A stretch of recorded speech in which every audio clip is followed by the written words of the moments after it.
Hello, and welcome to another episode of Sam Tries Cooking. It is still MerMay, which means we are still doing things from the Mermaid Handbook. And today we will be making edible sea glass candy. Yum!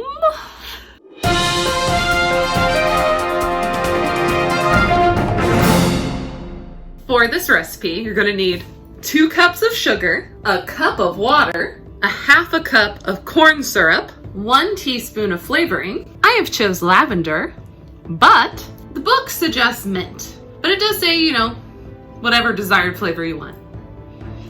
So I guess I'm right too, right? Blue and green food coloring and some powdered sugar. First step is to spray a metal sheet with your cooking spray.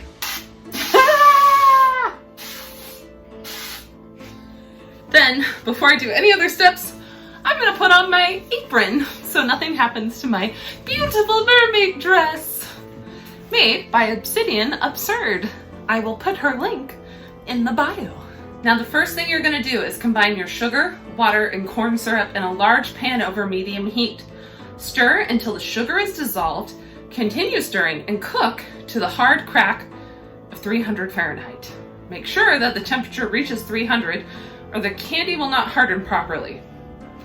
All right, I have a feeling this is all gonna go fast, so I'm gonna go ahead and tell you the second step as well, which will be to remove it from the heat and add the flavoring and coloring. Stir for about 2 minutes to make sure that it's evenly distributed. And it does say, as a note, when you add the flavoring, it's a good idea to turn your head away. These oils are very strong and create smoke when they hit the candy mixture. I'm a little terrified of that. And then you're gonna carefully pour the mixture into your slippery baking sheet and set aside to cool. All right, wish me luck. 1, oh my gosh, my sugar is a little clumpy. 2, then a cup of water, and a half a cup of your corn syrup.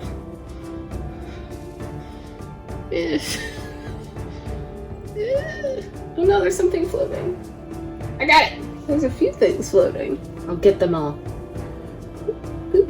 I swear my pot was clean. Ah, come here. It's like I'm fishing. Honestly, I don't feel comfortable cooking this right now. I'm gonna empty it because I think maybe this did not get all the way cleaned. And these black specks are like something coming off the pan. So let's just restart.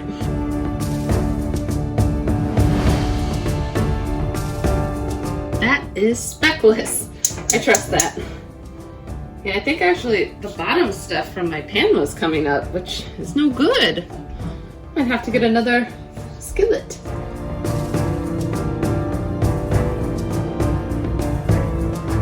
I have realized my candy thermometer is not in Fahrenheit, it's in Celsius.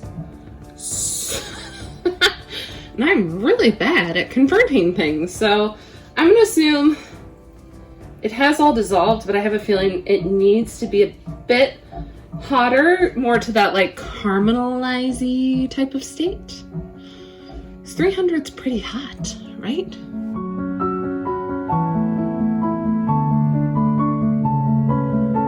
And to get to that caramelized type state, I think I need a few bubbles to be happening. For clarification, I have a feeling this may be an epic fail. All right, something is starting to happen. We're starting to get some bubbles. It's making me nervous. Now we're getting some stuff on the outside, and I can tell on the bottom it's starting to crystallize maybe a little bit. I see, because it's not quite like caramel, I don't think, because there's corn starch in it, or corn syrup in it. Ooh, this is nerve-wracking. Okay, bubbles, bubbles. I'm gonna give it a few more minutes. Cracking. Maybe this is what they mean by cracking, the sound. Very crackly. It's very shiny. It's making me a bit nervous. It's very hot. I'm gonna say a few more minutes. Or not even minutes, maybe seconds. I'm gonna turn this down. Whoa, high heat. No. I have no idea what I'm doing.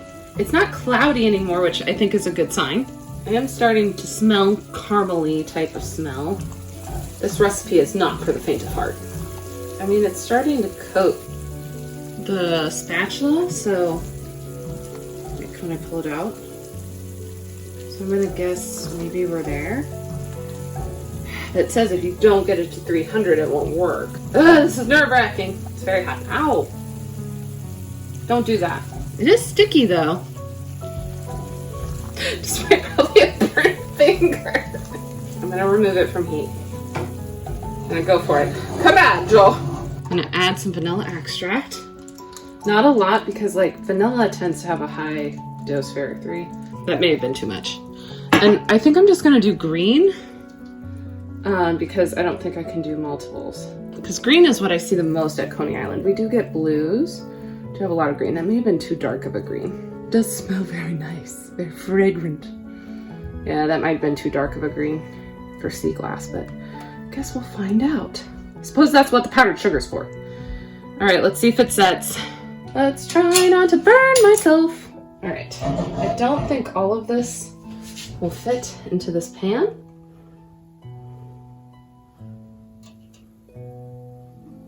Maybe it will. I don't know. This may be too small. No, I guess it will. I guess I've never poured a liquid into it before. I did it! Now the directions say to let it cool. It does not say how long that will take. Hopefully we're not here all night.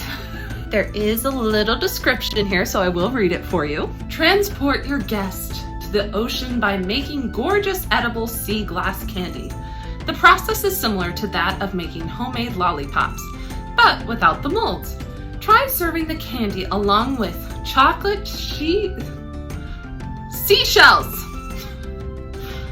on a bed of brown sugar and graham cracker crumbs mixed together to look like sand. You can also wrap it in boxes to give as gifts. Be careful though, as some of the edges can be a bit sharp.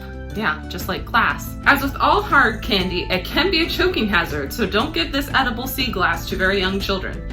You can store it up to a week in an airtight container. I'll admit, I'm a little nervous to eat it. If it works. Just some fun things about this book is it is broken up into sections. So it's broken up into fashion and beauty, which was my first episode. Arts and culture, real mermaids, where to find them, food, entertainment, and stories of the sea, which is where this recipe comes from. I love geeky books. Let me know in the comments if you have this book, or if you're gonna buy it now because you've seen me do stuff from it. All right, it's been about a half hour. It is sticking to the thing, but we're at a gooey stage. So I think it might need maybe a few more minutes. I guess I'll make myself dinner, give it an hour, and see how it does.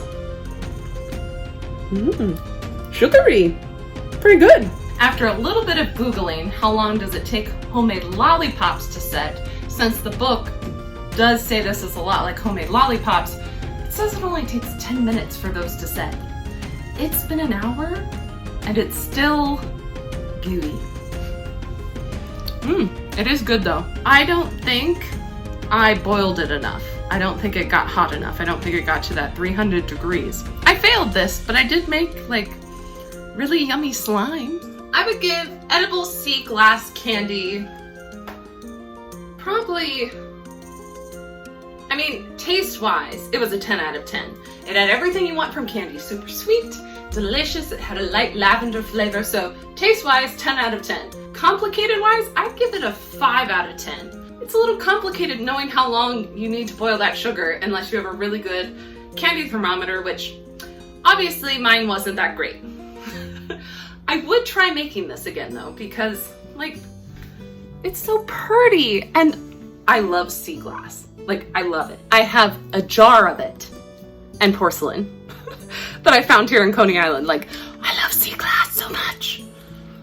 It's like finding little treasures. If you liked this episode, make sure to like and subscribe and tune in next week for some more mermaid fun. Also, if you really want to see me try and attempt to do this recipe again, let me know in the comments because I am totally down. All right, I'll see you next time.